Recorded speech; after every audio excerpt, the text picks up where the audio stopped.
நல்லது பண்றதுக்கு அரசியலுக்கு வாங்கடா, கொள்ளை அடிக்கிறது கொலை பண்றதுக்கு அரசியலுக்கு. இந்த கொடிக்கு இந்த கலர் இப்போ திரும்பி பாருங்களா, அது என்ன கலரில் இருக்குன்னு.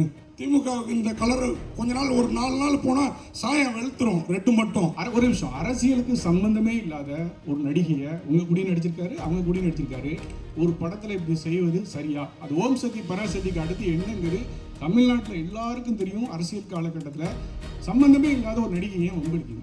நீங்கள் முதல்வராக ஆசைப்படுறீங்களா இல்லை உங்கள் ஜோடி லேடியை முதல்வராக ஆசைப்படுறீங்களா? பணமும் புகழும் இருக்கிறவர்கள் அதிகாரத்துக்கு ஆசைப்படுவார்கள். இது ஒரு லைனாக இருக்கலாம் மேபி. இந்த ஒரு கெட்டப்புனால தான் உங்களை பெருசாக விமர்சனம் பண்ணுறாங்க. இந்த படம் அந்த படத்தை அந்த டீம் ஒரு கொச்சையாக பேசுகிறாங்க, எங்கள் தலைவரை கிண்டல் பண்ணுற மாதிரி பேசுகிறாங்கன்னு சொல்லிட்டு ஒரு விஷயம் இருக்குது. ஏன் நீங்கள் அந்த கெட்டப்பை தவிர்க்கலை? ஏன்னா அவர் அரசியலுக்கு வந்துட்டார், சரிங்களா? இப்போ அந்த கெட்டப் வச்சிங்கன்னா ஏதாவது விமர்சனம் வரும்னு தெரிஞ்சு வச்சிங்களா, இல்லை ஏதாவது பிரச்சனை ஆகும்னு வச்சிங்களா? நீங்கள் தாவேக்காவுக்கு ஆதரவு கொடுக்குறீங்களா இந்த படம் மூலயமா? தம்பி, அது எனது தனிப்பட்ட உரிமை. இது இவ்வளவு நேரம் பத்திரிகையில் பதில் சொன்னதுக்கு மறுபடியும் இதுக்கு பதில் 8ஆம் தேதி தான். அண்ணன் பிள்ளைங்க தம்பி பிள்ளைங்க நினைச்சுதான் அவர்களை பாவிக்கணுமே ஒழிய யாராவது குளு குளுன்னு காத்து வீசுது. உங்கள் சத்யாவில் குளு குளு ஏசி ஆஃபர். சத்யா சார், உங்களுக்கு ஒரு கொஸ்டின். ஃபர்ஸ்ட் நீங்கள் சொல்லுங்கள், இந்த கொடிக்கு இந்த கலர் ஏன் சூஸ் பண்ணீங்க? இந்த கொடிக்கு இந்த கலர் இப்போ திரும்பி பாருங்களா, அது என்ன கலரில் இருக்குன்னு. ஆரஞ்சு இல்லை, ஊர்லெல்லாம் பெயிண்ட் சோரில் அடிப்பாங்க. திமுகவுக்கு இந்த கலர் கொஞ்ச நாள், ஒரு 4 நாள் போனால் சாயம் வெளுத்துரும், ரெட்டு மட்டும். பிளாக் அப்படியே இருக்கும். இல்லை, இது ஒன்றே ஒன்று தான். வானவில் கலர் சாங்லேயே நம்ம அதுதான் சொல்லியிருப்போம். வானவில் கலர்னால் எல்லாமே வந்துருச்சு, நம்ம என்னன்னு சொல்லிட்டு. இது மெயின் என்னென்னா, ஆரஞ்சு சென்ட்ரலில் இருக்கிற மெயினான 2 கட்சிக்குமே இருக்குது. ஏன்னா அது நேஷனல் ஃப்ளாகில் வர சாஃப்ரான் கலர்ஸ். ஸோ அது சென்ட்ரலில் பிரதிபலிக்கிறது. நீங்களே திரும்பி பாருங்கள், அப்போ அந்த லைட் வெளிச்சத்தில் அது எப்படி இருக்குன்ட்டு. ஆனால் அதுக்கு என்ன பண்ண முடியும்? கலர்னா அது ஒவ்வொருத்தருக்கும் ஒரு வியூவில் இருக்கும். பிளாக் தமிழ்நாடு கலர், நம்மளோட கலர், நம்மளோட அடையாளம். ஸோ அதனால இந்த 2 சென்சார்லாம் முடிஞ்சிருச்சா? முடிஞ்சதுண்ணா. தம்பி, பார்வையாளர்கள் ரசிகர்கள் நம்மளோட அறிவாளிகள் நல்லா புரிஞ்சுக்கிடுவாங்க, எல்லாம் உங்களுக்கு தெரியும். ஆமாம், நீங்கள் ஒரு கெட்டப் சொல்லியிருக்கீங்க, நட்டி சார் அவர் இல்லவே இல்லை, படம் பாருங்க அப்படின்னாங்க. ஓகே, ரைட்டு, அது பிரச்சனை இல்லை. ஒரு தேசிய விருது வாங்கின நடிகர் நம்ம MS பாஸ்கர் சார், அவர் இங்கேயும் சொன்னார், ட்ரைலர்லையும் சொல்லுவார், ஓம் சக்தி பராசக்தின்னு. தமிழகத்துடைய சோசியல் மீடியாவில் ஃபுல்லாக அதுக்கு அடுத்தடுத்த வார்த்தை என்னன்னு நாங்கள் சொல்ல விரும்பல, என்னன்னு தெரியும். ஒரு நிமிஷம், அரசியலுக்கு சம்பந்தமே இல்லாத ஒரு நடிகையை உங்கள் கூடயும் நடிச்சிருக்காரு, அவங்க கூடயும் நடிச்சிருக்காரு. ஒரு படத்தில் இப்படி செய்வது சரியா? அது ஓம் சக்தி பராசக்திக்கு அடுத்து என்னங்கிறது தமிழ்நாட்டில் எல்லாருக்கும் தெரியும். அரசியல் காலகட்டத்தில் சம்பந்தமே இல்லாத ஒரு நடிகையை வம்பிருக்கீங்க. நீங்கள் சொன்னது காட் ப்ராமிஸாக அந்த விஷயத்தை நான் பார்க்கல. நான் வாட்ஸ்அப்பை தவிர இன்ஸ்டாகிராம் அதை எதுவுமே எனக்கு தெரியாது. ஸோ தம்பி, 15 வயது பிள்ளைங்கள் 12 வயது பிள்ளைங்களை உள்ளங்கைக்குள்ளே உலகத்தை வச்சுக்கிட்டு இருக்காங்க செல்லக்குட்டி. அவர்களுடைய கற்பனையெல்லாம் ஒவ்வொருடைய படைப்புக்குள்ளே இன்சர்ட் பண்ணி பார்ப்பாங்க. அது அவர்களுடைய கற்பனையை வளர்த்து கொண்டிருக்கிறார்கள். அந்த குழந்தைகள் செய்யக்கூடிய செயல், நான் நமது பிள்ளைகள், அண்ணன் பிள்ளைங்க தம்பி பிள்ளைங்க நினைச்சு தான் அவர்களை பாவிக்கணுமே ஒழிய யாராவது அப்படி கேட்பது முறையாக இருக்காது. அதுக்கு படம் பதில் சொல்லும். அதுதான் என்னுடைய பதில். சித்ரா லட்சுமணன் ஒரு விஷயம் சொல்லிட்டு போனாங்க, சதுரங்க வேட்டை ஒரு ட்ரெய்லர் தான், இதுதான் பெரிய படம் அப்படின்னு சொல்லிட்டு. நான் உங்கள்கிட்ட கேட்குறது என்னென்னா, சதுரங்க வேட்டை தான் அரசியலா, இல்லை அரசியல் தான் சதுரங்க வேட்டையா? நீங்கள் எப்படி பார்க்குறீங்க? இது ரெண்டுமே அரசியல் கிடையாதுங்க. இதில் 2-3 கேரக்டர் அந்த ஷேட் இருக்கும். ஒரு காலகட்டம், ஒரு குறிப்பிட்ட காலத்தில் ஆரம்பித்து ஒரு குறிப்பிட்ட காலம் வரைக்கும் போகிற படம். அந்தந்த காலகட்டத்துக்கான ஒரு சேஞ்ச் ஓவர்ஸ், பாடி லாங்குவேஜ் எல்லாமே வரும். இல்லை, கதையை கேட்கல. அரசியல் என்பது சதுரங்க வேட்டையா, சதுரங்க வேட்டை தான் அரசியலா? அது எந்த பார்வையில் நீங்கள் பார்க்குறீங்களோ அதை பொறுத்து. சார், நட்டி சார், அதே மாதிரி இன்னொரு கேள்வி. நடிகராக இருந்து அரசியலுக்கு வர்றது இங்கே போஸ்டர் பார்த்தா தெரியும். சரிங்க, நீங்கள் முதல்வராக ஆசைப்படுறீங்களா இல்லை உங்கள் ஜோடி லேடியை முதல்வராக ஆசைப்படுறீங்களா? ஐயா, எனக்கு அதுக்கு சம்பந்தமே கிடையாது. என்ன போய் கேட்டுங்க. எனக்கு அரசியல்வாதி ஆகுறீங்களா? இல்லை, நான் ஒரு பார்வையாளன், அவ்வளோதான் சார். தம்பி கார்த்தி சார், ஒரு வரியில் கதை சொல்லுங்கள் சார். அதை ரெண்டு விதமாக சொல்லுங்கள் சார். நான் தம்பி, அதான் பணம் கொண்டவன் புகழுக்கு ஆசைப்படுகிறான், புகழ் கொண்டவன் புகழை வைத்து பணமும் புகழும் இருக்கிறவர்கள் அதிகாரத்துக்கு ஆசைப்படுவார்கள். இது ஒரு லைனாக இருக்கலாம் மேபி. நேர்மறை எண்ணம், வாழ்க்கையில் நேர்மறை எண்ணம் காலம் கடந்து வெல்லும். அது மனசில் மிகப்பெரிய அமைதியை கொடுக்கும். எதிர்மறை எண்ணம் உடனடியாக வெல்லும், ஆனால் மனதின் அமைதியை கெடுக்கும். ஸோ கொடுக்கும் கெடுக்கும்ன்ற கான்செப்ட். நேர்மறை எண்ணம் வெல்லும், எதிர்மறை எண்ணம் கொள்ளும். இதுதான் கான்செப்ட். இது மக்களுக்கான படம் இது. ஸோ நீங்கள்லாம் இதை 8ஆம் தேதி இரவு கொஞ்சம் கூத்தாடுவீங்க, அப்போ தெரிஞ்சுக்க செல்லக்குட்டி. ஓகேம்மா? நீ வாத்தியாரோட பிள்ளைன்றதான் சொல்கிறேன். இதில் இருக்க சம்பவங்கள் பொது வாழ்க்கைக்கு கொஞ்சம் நீங்கள் பார்த்த விஷயங்களோட இதுக்கு உண்மைக்கு நெருக்கமாக இருக்கும். அதனால தான் உங்களுக்கு அதில் ஒரு பாதிப்பாக தோணுது. மற்றபடி இது வந்து ஃபஸ்ட் ஃப்ரேம்லேருந்து லாஸ்ட் ஃப்ரேம் வரைக்கும் நீங்கள் ஹிலேரியஸாக சிரிச்சிட்டு இருப்பீங்க. அந்த நம்பிக்கை எனக்கு இருக்குது. ரெண்டாவது இன்னொரு நம்பிக்கை எனக்கு இருக்குது, ரிப்பீட்டட் ஆடியன்ஸ் இதுக்கு வருவாங்கன்னு நம்புகிறேன். அதில் நீங்களும் கூட இருக்கலாம் அப்படின்னு எனக்கு இன்னொரு நம்பிக்கை இருக்குது. தம்பி ரமையா சார், அரசியல்வாதி கிண்டல் பண்ற சார். சார் சொல்லுங்கள் சார். தம்பி ரமையா சார், அரசியல்வாதியை கிண்டல் பயிர் சார். அந்த பொலிட்டிக்கல் மேனு உங்களோட மூவியை ரிவ்யூ பண்ணா எப்படி ஏற்றுப்பீங்களா? என்ன உருட்டி விளையாடலாம என்ன போச்சு? பொதுத்தளத்துக்கு வந்த பிறகு ஒரே ஒரு விஷயம் தம்பி, இது வந்து கிண்டல் பண்ணுவதல்ல, சுய விமர்சனத்துக்கு தன்னை தயார்படுத்திக் கொள்வது. விமர்சனத்துக்கு அப்பாற்பட்ட கடவுளை கூட இல்லைன்னு சொல்வதற்கான உரிமையை கடவுள் கொடுத்துருக்கார். இருக்குன்னு சொல்கிற உரிமையை மனிதன் எடுத்திருக்கார் இல்லையா? விமர்சனத்துக்கு உட்பட்டவர்கள் தான் நீங்கள் திரும்ப திரும்ப சொல்வது என்பது அதுதான். ஆக்சுவலாக இந்த கேள்விகள் என்பது 8ஆம் தேதி இரவுன்னு கேட்டால் சூப்பராக இருக்கும். நீங்கள் இப்போ இவ்வளோ கேட்டுக்கிட்டு இருக்கோம்ல, இவ்வளோ தம் கட்டி பேசிகிட்டு இருக்கோம்ல, அல்ல எதையா நம்ம எப்படி நினச்சோம் அப்படி நினைப்பீங்க. ஒட்டு மொத்தமாக 2 மணி நேரம் 5 நிமிஷம் குலுங்க சிரித்து கண்களில் ஆனந்த கண்ணீர் வடிய எங்களை வந்து கட்டி பிடிச்சி, பெண்ணாக இருந்தால் கை கொடுக்குவீங்க, ஆணாக இருந்தால் கட்டி பிடிச்சி கண்ணத்தை கடிப்பீங்க. தம்பி ரமையா சார் சொல்லுங்கள். இங்கே ஐயா சொல்லுங்க ஐயா. காமெடி சட்டையர் படம் அரசியலை கிண்டல் செய்து அப்படின்னு எல்லாருமே வரிசையாக பேசியிருக்கீங்க. தமிழ்நாட்டில் 40 வருஷமாக திமுக அதிமுக தான் மாறி மாறி வந்திருக்காங்க. இதில் நீங்கள் யாரை அதிகமாக கிண்டல் பண்ணியிருக்கீங்க? 40 வருஷமா இல்லை, 67 33 26 கிட்டத்தட்ட எவ்வளவு 59 60 வருஷமாவா? யாரையும் கிண்டல் பண்ணுற நோக்கே கிடையாது. அந்த நோக்கமே கிடையாது. இது அரசியல் புரிதல் என்னிடம் இருந்த காரணத்தினால், புரிதல் இல்லாமல் ஒரு மால் சொல்லியிருந்தால் நீங்கள் சொல்கிற மாதிரி யாரையாவது சங்கடப்படுத்தியிருக்கலாம். யாரை மேலே ஒரு சொல் என்னும் கல் எடுத்து மேலே எறிந்து தலைப்பீதியாக இருக்கலாம். அரசியல் புரிதல் இருந்த காரணத்தினால் யார் மனதும் கோண வேண்டாம், கோணக்கூடாது என்ற பொறுப்புணர்ச்சியோடு ஹியூமரை மட்டும் மண்டையில் வச்சு எழுதியிருக்கேன். அது மேக்கிங்கில் பாருங்கள், உங்களுக்கு பதில். தமிழ்மணி சார் கொடுங்க சார். இங்கே சொல்லுங்க ஐயா சார். நீங்களும் அது சொல்லலாம், டேரக்டரும் அது சொல்லலாம். சரிங்களா? இப்போ அந்த ஒரு கெட்டப்புனால வந்து தான் வந்து உங்களை பெருசாக விமர்சனம் பண்ணுறாங்க. இந்த படம் வந்து அந்த படத்தை வந்து அந்த டீம் வந்து ஒரு கொச்சையாக பேசுகிறாங்க, எங்கள் தலைவரை வந்து கிண்டல் பண்ணுற மாதிரி பேசுகிறாங்கன்னு சொல்லிட்டு ஒரு விஷயம் இருக்குது. ஏன் நீங்கள் வந்து அந்த கெட்டப்பை தவிர்க்கலை? ஏன்னா வந்து அவர் வந்து அரசியலுக்கு வந்துட்டார். சரிங்களா? இப்போ அந்த கெட்டப் வச்சிங்கன்னா ஏதாவது விமர்சனம் வரும்னு தெரிஞ்சு வச்சிங்களா, இல்லை ஏதாவது பிரச்சனை ஆகும்னு வச்சிங்களா? இதுக்கு நான் சொல்கிறேன். ஆனால் இல்லைனா ஆக்சுவலாக இந்த லுக் டெஸ்ட்டு நம்ம முன்னாடியே பண்ணிட்டோம். அப்புறம் தான் சாரோட லுக். ஆக்சுவலாக நானே சாரோட பெரிய ஃபேன். டான்ஸ்னால் அவர் பார்த்தா நானே ஆட ஆரம்பித்தேன். ஸோ அதுக்கும் இதுக்கும் சம்மந்தம். லுக் டெஸ்ட் என்னென்னா ஒரு 55 இயர்ஸ்க்கு ஏஜ் ஒரு 60 டுவர்ட்ஸ் போகும்போது ஆப்வியஸாக கிரே இருக்கும்.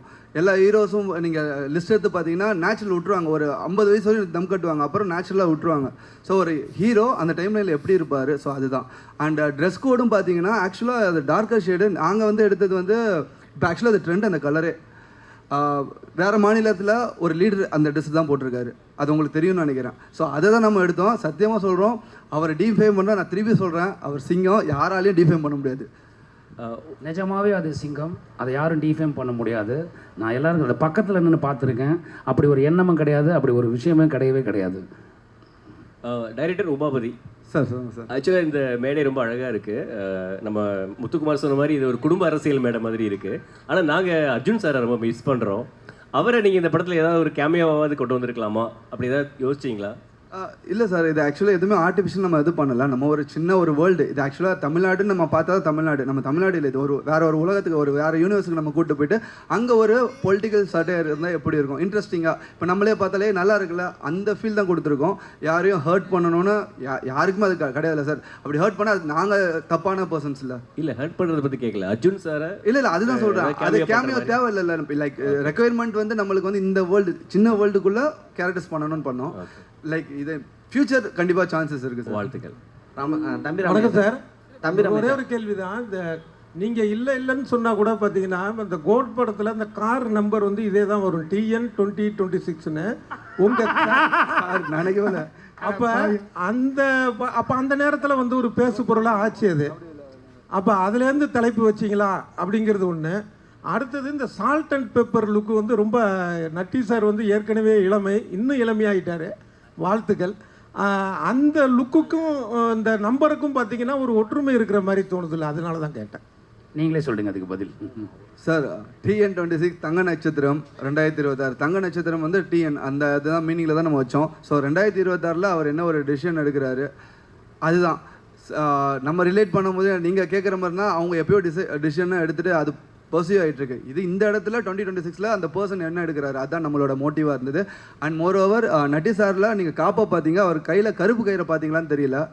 ஸோ அந்த கருப்பு கயிறுக்கு ஒரு மீனிங் இருக்குது, அது கிளைமேக்ஸில் உங்களுக்கு தெரியும் சார். Thank you sir. தம்பி ராமையா சார். இல்லை அவர்கிட்ட கேட்கலாம் சொல்லாது சார். இல்லை மேலே வந்து 2 கலர் கொடி, அதே போல் தளபதி வந்து அரசியலுக்கு வந்துட்டார் தாவேக்கா. இந்த மேடையிலேருந்து நான் தம்பியை வந்து கொச்சப்படுத்தலை திட்டலை அப்படின்னு சொல்கிறீங்க.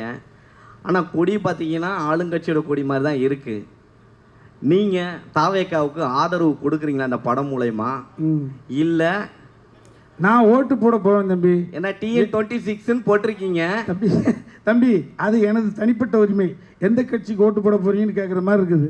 இல்லை இதில் கிண்டல் எல்லாமே அவரை பற்றி தான் வருது. படத்தை ரிலீஸ் பண்ணுங்க, அவருடைய ஸ்லோகம் தான் ஃபுல்லாக வந்துட்டு இருக்கு. இது இவ்வளோ நேரம் பத்திரிகையில் பதில் சொன்னதுக்கு மறுபடியும் இதுக்கு பதில் 8ஆம் தேதி தான். இல்லை ஆனால் இல்லைண்ணா இந்த பிளாக் ஆக்சுவலாக இப்போ ரீசெண்டாக தான் அவங்களுக்கு ஆச்சு. நம்ம இது அக்டோபரில் ஷூட் பண்ணோம், அக்டோபர் நவம்பரில் ஷூட் பண்ணோம். அதுக்கும் இதுக்கும் சம்மந்தம் இல்லை. திருப்பி சொல்கிறேன், இல்லை நான் பார்க்கும்போது ஆளுங்கட்சி மேடையிலிருந்து ஆதரவு தாவேக்காவுக்கு கிடைக்குதோ அப்படின்ற மாதிரி இருக்கு. இது நாங்கள் எப்படி பதில் சொல்கிறேன்னு தெரில. இது வந்து ஒரு திருப்பி சொல்கிறேன், சினிமா ஜாலியாக என்ஜாய் பண்ணிட்டு போகிறதுக்கு தான் நம்ம எடுத்துருக்குறோம். அதுக்கு தான் எக்ஸாம்பிள் கொடுத்தேன் ஆரஞ்ச் அண்ட் பிளாக்குக்கு. ஸோ அதாண்ணா சார். ஒரே ஒரு கேள்வி. ஆக்சுவலாக நீங்கள் வந்து எல்லாருமே விஜயை பற்றி கேட்டோன்னே சிங்கம் சிங்கம்னு நீங்கள், ஆனால் அவர் கூட இருந்த டச்சப்லேருந்து கிட்டத்தட்ட PRO மேனேஜராக இருந்த PT செல்வகுமார் வரைக்கும் அவரை பற்றி சொல்கிறது வேறு விதமாக இருக்குது. நிஜமாவே நீங்கள்லாம் ஒரு இருக்கீங்க சிங்கமா? உண்மையான இல்லை யார உங்களை பார்த்து நாளைக்கு நீங்கள் சொன்ன சிங்கங்கிற பதிலை பார்த்து ஒரு 100 ஓட்டு எக்ஸ்ட்ரா போயிடக்கூடாது. இல்லைண்ணா உண்மையாகவே சிங்கம் தானா அவர். நீங்கள் எந்த இதில் எடுத்தீங்கனாலும் சரி, இப்போ அவங்க எத்தனை பேர் என்ன சொன்னாலுமே. இல்லை எந்த ஹாஸ்பிட்டலில் சொல்கிறீங்க சிங்கம் யாருமே நெருங்க முடியாது, அந்த ஹாஸ்பிட்டலில் சொல்கிறீங்களோ? ஆனால் யாரை பற்றி வேணாலும் பேசலாம்னா அது அவங்களோட கருத்து சுதந்திரம் இருக்குது. பட் அது வந்து மக்களுக்கு எப்படி ரிசீவ் ஆகுதுன்னு தான் அர்த்தம். ஸோ மக்கள் ஆப்வியஸாக அது நம்ப போகிறது கிடையாதுல்ல சார். நட்டி சார் உங்கள் பதிலையும் எதிர்பார்க்குறோம் சார். நீங்கள் என்ன சொன்னீங்க ஒரு தடவை ஞாபகம் இருக்குங்களா? நீங்கள் நான் பேசிகிட்டு இருக்கும்போது இல்லை நம்ம பேசியிருந்தோம் ஒரு தடவை ஒரு ஈவெண்ட்டில். இவ்வளோ பெரிய போஸ்டர் இருக்கும் நல்லவனாக ஆண்டவன் கூட இருப்பானா. இவ்வளோ பெரிய பொசிஷனை விட்டுட்டு அவர் எதுக்கு அரசியலுக்கு போகிறார் நம்ம பேசுனீங்க ஒரு தடவை நீங்கள் கேட்டீங்க ஞாபகம் இருக்குங்களா? நண்பராக நீங்கள் என்ன சொல்கிறீங்கன்னு கேட்டிங்களா? அப்போ அந்த பொசிஷனில் இருந்தார், அதனால நான் அவருக்கு சிங்கம்னு சொல்கிறேன். இப்போ அரசியலில் வந்திருக்காரு, அவர் என்ன செய்கிறாருன்னு பார்த்து நம்ம நீங்கள் மற்ற முடிவுக்கு வாங்க. தம்பி ராமையா சார். தம்பி 8ஆம் தேதி கேள்விக்கு கேள்வி இல்லாமல் போயிடும், அதுக்கு சொல்கிறேன். சார் தம்பி ராமையா சார். சிஸ்டர் சொல்லுங்கள் சார். ஒரு காலத்தில் வந்து அமைதிப்படை மாதிரி படமே வந்துச்சு. ஆனால் இன்னைக்கு இந்த கருத்து கிரியேட்டிவிட்டி சுதந்திரம்னு ஒன்று இருக்குல்ல. ஒரு டீசர் ரிலீஸ் பண்ணதுக்கே இவ்வளோ கொஸ்டின்ஸ் வந்திருக்கு, இவ்வளோ ட்ரோல்ஸ் வருது. ஸோ படத்தை வந்து கண்ட்ரோல் பண்ணுற பார்க்குறாங்க. ஈவன் அந்த டீசரோட கீழே பார்த்தா அவ்வளோ கமெண்ட்ஸ். ஸோ இதை எப்படி பார்க்குறீங்க? இன்னைக்கு கிரியேட்டிவிட்டி மேலே இவ்வளோ கண்ட்ரோல் இருக்கு, இதை எப்படி ஒரு டேரக்டரா? அதுக்கு காரணமே அதான் சொன்னேன், வெரி மிகப்பிலே சொன்னேன். KRG group mister Kannan Ravi sir அரசியல்னாவே பயப்படுவாங்க. ஆமாம், அப்படி பயந்திருந்தால் இது ஏகப்பட்ட அரசியல் கிரிட்டிக் வந்திருக்கு. மக்கள் குரல் வந்திருக்கு. இளம் பிராயத்தில் ஈநாடுன்னு ஒரு படம், நான் சின்ன வயசாக இருக்கும்போது கேரளாவில் ஈநாடுன்னு ஒரு படம். ஸோ இது வந்து மக்கள் சுதந்திரம். அதை தயாரித்து எடுக்கிறதுக்கு ஒருத்தர் தேவைன்றது தான் ஒரு விஷயம். அது கண்ணன் ரவி சார் எடுத்திருக்காங்க. காய்த்த மரம் தான் கல்லடிப்படும் என கண் கூடாய் நான் பார்த்ததுண்டு. சார் நட்டி சார் உங்களுக்கு கேள்வி. நீங்கள் விஜய் சார் கூட ஒர்க் பண்ணியிருக்கீங்க. ஆமாங்க. இப்போ இந்த பிரச்சனையை வந்து நீங்கள் இது மூலமாக தொடங்கி வச்சுட்டீங்க. சோசியல் மீடியாவில் ரொம்ப வந்து கீழ்த்தரமாக வந்து அவங்க பண்ணிகிட்ருக்காங்க. சரிங்க. கமெண்ட் போட்டுட்ருக்காங்க. இதுக்கு முற்றுப்புள்ளி வந்து நீங்கள் விஜய் சாரை நேரில் சந்தித்து விளக்கம் சொல்லுவீங்களா? நீங்கள் பேசுனாக்கா அவர் பேசுவாரா? அதாவது சார், அவர் எப்போ கூப்பிட்டாலும் சரி நான் போக தயார், எனக்கு ஒன்றும் பிரச்சனை இல்லை. என் சைட்லேருந்து நான் அவருக்கு ஃபோன் பண்ண முடியாது, நான் அவர் பயங்கர பிஸியான அலுவலில் இருக்கார். அந்த சைட்லேருந்து எனக்கு ஃபோன் பண்ணி என்னை கூப்பிட்டாங்கன்னா நான் போய் என்னென்னு எக்ஸ்பிளைன் பண்ண முடியும். அதுக்கு எங்கிட்ட எந்த தடையும் கிடையாது. நான் மட்டும் இல்லை, எங்கள் டீமே கூட வரதுக்கு தயாராக இருக்காங்க. தம்பி ராமையா சார் சொல்லுங்க. மத்தியில் இருக்க காவியம் தமிழ்நாட்டையும் சேர்க்கணும்னு உங்கள் ஆசையாக அந்த கலர் கொடுத்துருக்கு. எதிர்புறமாக இருக்காங்கல்ல. ஆத்திக நாத்திக முன்னேற்ற கழகம் என்பது உங்களுக்கு தெரியாத விஷயங்கள் கிடையாது. ஆத்திகம் பேசுகிறவர்கள் ஜஸ்ட் எவ்வளவு அதிகபட்சம் 2% இருக்கலாம். அவர்கள் ஒரு அரசாங்கத்தை தீர்மானிக்கிற இடத்துல இருக்காங்களா இல்லைன்னு தான் பதில் வரும். நாத்திகம் பேசுகிறவர்கள் ஆல்மோஸ்ட் 2% தான் இருப்பாங்க. அதை அவர்களே ஒத்துக்குவாங்க. அவர்கள் ஒரு அரசாங்கத்தை தீர்மானிக்கக்கூடிய இடத்துல இருக்காங்களா இல்லை. மீதி 98%. ஸோ அப்போ நம்ம அப்படி வச்சிங்கன்னா இது பெரிய ஒரு டாப்பிக்காக போயிட்டு. பெரியார் ஐயா அவர்கள் நாத்தியம் மட்டும்தான் அவர் சொல்ல, பெண்ணுரிமையை சொல்லியிருக்காரு, கல்வி சம்மந்தப்பட்ட விஷயங்கள் சொல்லியிருக்காரு, தாழ்த்தப்பட்ட குடியானவன் பெரியார்ட்டேருந்து பேரறிஞர் அண்ணா அதற்காக பிறந்தாங்க. நம்ம சொல்லக்கூடிய தத்துவம் கொள்கைகளெல்லாம் மக்களிடம் கொண்டு போய் சேர்க்க வேண்டும் என்றால் ஒரு உழைப்பாளியும் ஒரு அடிமட்டத்தை ஒரு கூலிக்காரனும் ஒரு சட்டமன்ற உறுப்பினராக வேண்டும். அடுத்த கட்டத்துக்கு போக வேண்டும் என்றால் அதிகாரத்தை கைப்பற்ற வேண்டும் என்றது சொன்ன அங்கேருந்து பதில் சொல்ல வேண்டிய அவசியம் இருக்குது. சரிங்களா? அதனால் இது இந்த இவ்வளவு பெரிய டாபிக் போக வேண்டிய அவசியம் கிடையாது. 8ஆம் தேதி திரும்ப சொல்கிறேன், 8ஆம் தேதி படத்தை பார்த்த பிறகு எனி கொஸ்டின் கேன் ஆஸ்க், நாங்கள் பதில் சொல்கிறோம். நீங்கள் பசியாக இருக்கீங்க, உங்களுக்காக நாங்கள் சக்கட் போடுறோம். நன்றி சார். ஒரே நிமிஷம். நட்டி சார் கடைசியா இந்த படம் வந்து தேர்தலுக்கு ஒரு 10-12 நாளைக்கு முன்னால் வருது. சரிங்க. உங்களுக்கு பிஸ்னஸ் பல கோடி பிஸ்னஸ், ஆனா அவங்களுக்கு வந்து பல ஆயிரம் கோடி பிஸ்னஸ், வாழ்வா சாவா பிரச்சனை, பல எதிர்காலம். யாருக்கு இது? தாவேக்காக்கு, மற்ற கட்சிக்கு. நீங்க எந்த நோக்கத்தில் எடுத்தீங்க, இது ஏ டீமா பி டீமா சி டீமான்னு அது உங்களுக்கு தான் தெரியும், படம் பார்த்தா தெரியும். சரிங்க. ஆனா அவங்களுக்கு பாதிப்பு ஏற்படுத்தா அந்த சிங்கமும் சிங்க குட்டிகளும் பிராண்டு விட்டுரும். அதுக்கு நீங்க தயாரா இருக்கீங்களா? சார் நாங்கள் அந்த மாதிரி எதுவுமே சொல்ல சார். சொன்னால் தானே சார் அப்படி ஒரு பாதிப்பு வரப்போகுது. அப்படி ஒரு எண்ணமே கிடையாது சார். நீங்கள் படம் பாருங்கள், 8ஆம் தேதியோ 9ஆம் தேதியோ எப்போ ப்ரொடியூசர்ஸ் காமிக்கிறாங்களோ நீங்கள் அந்த படம் பாருங்கள். அப்படி நாங்கள் எதுவும் சொல்ல முயற்சிக்கவும் இல்லை. அப்படி ஒரு எண்ணமும் கிடையாது, அப்படி ஒரு ட்ரையும் கிடையாது. அதனால் இப்போ யாரோ குறுக்க புகுந்து யாரோ என்னவோ சொல்கிறாங்கங்கிறதுனால அதை அவங்க நம்புகிறாங்க. அப்படி அந்த நம்பிக்கை அவங்க படம் பார்த்தாங்கன்னா இருக்காது அவங்களுக்கு. நான் விரும்பி வேண்டி கேட்டுக்கொள்கிறேன், தாவேக்கா நண்பர்கள், இந்த சகோதரர்கள் அந்த படத்தை தியேட்டரில் வந்து படம் பாருங்கள். உங்களுக்கு அதில் அப்ஜெக்ஷன் இருந்தால் அது என்ன பண்ணோம் நாங்கள் பண்ணுறோம். உமாவதி சரிங்க. சினிமா கலைஞர்களை பொறுத்த வரைக்கும் மதம் கிடையாது, ஜாதி கிடையாது, எல்லை மாநிலம் கிடையாதுன்னு சொல்கிறீங்க. ஸோ தமிழ்நாட்டை வந்து ஒரு சினிமா கலைஞர் ஆண்டு இருக்காங்க இதுக்கு முன்னாடிலாம் இல்லையா? அப்படிங்கிற பட்சத்தில் இந்த படத்தில் வந்து சினிமாக்கார பையில நீங்கள் வாழலாம் ஆளக்கூடாது அப்படிங்கிற மாதிரிலாம் ஒரு டயலாக் வருது. ஸோ இதெல்லாம் என்ன நினைக்கிறீங்க நீங்கள்? ஆனால் இப்போ பார்த்தீங்கன்னா எல்லா கட்சியிலையுமே சினிமாக்காரங்க இருக்காங்கண்ணா. சினிமாவும் பிரிக்க முடியாது, அரசியலையும் பிரிக்க முடியாது. அரசியலில் இருக்கிறவங்க நடிச்சிருக்காங்க. இப்போ யூடியூப்பில் கூட ஒன்று நல்ல கலெக்ஷன்ஸ் ஆச்சுன்னு நினைக்கிறேன். ஸோ அதுக்கு இது இல்லைண்ணா. இப்போ நம்ம இப்போ இந்த ஜென்ரேஷனில் இருக்கிறோம், எல்லாருமே எல்லாத்துமே அணுகணும். அதுதான் ஹெல்த்தியான என்விரான்மெண்ட்டாக இருக்கும்ண்ணா. இல்லை அப்படி சொல்கிறேன். நீங்கள் அந்த படத்தை மாதிரி ட்ரெய்லர் இந்த மாதிரி ஒரு இது வச்சிருக்கீங்கன்னு கேட்குறேன். ஆனால் ட்ரெய்லர்னா டீஸ் பண்ணணும். அதை டீசர் ட்ரெய்லர் கிடையாது. நான் டீஸ்னா we have to tease something இல்லைண்ணா. இப்போ இதனால தானே பேசும் பொருளாக இருக்குது, இதனால தானே கொஷின் இருக்குது. ஸோ நம்ம ஒரு ப்ராடக்ட்டை இது பண்ணுறோம், ப்ராப்பராக டெலிவர் பண்ணணும். அதுக்கு இது பேசும் பொருளாக இல்லை. இது நீங்கள் இதில் நிறைய டீகோட் இருக்குது. படத்தை பார்த்தீங்கன்னா இதுக்கு தான் வச்சுருக்காங்க, இதுக்கு தான் வச்சுருக்காங்க, இதுக்கு தான் வச்சுருக்காங்கன்னு சொல்லுவீங்க. இப்போ இருக்கிற அந்த அப்பா சொன்ன 4 டீம் 5 டீம் எல்லாமே சினிமாக்காரங்க தானே. இப்போ நம்மளுமே சினிமாக்காரங்க தானே. மக்களுக்கு நல்லது பண்றதுக்கு அரசியலுக்கு வாங்கடா, கொள்ளை அடிக்கிறது கொலை பண்றதுக்கு அரசியலுக்கு. குளு குளுன்னு காத்து வீசுது. உங்கள் சத்யாவில் குளு குளு ஏசி ஆஃபர். சத்யா.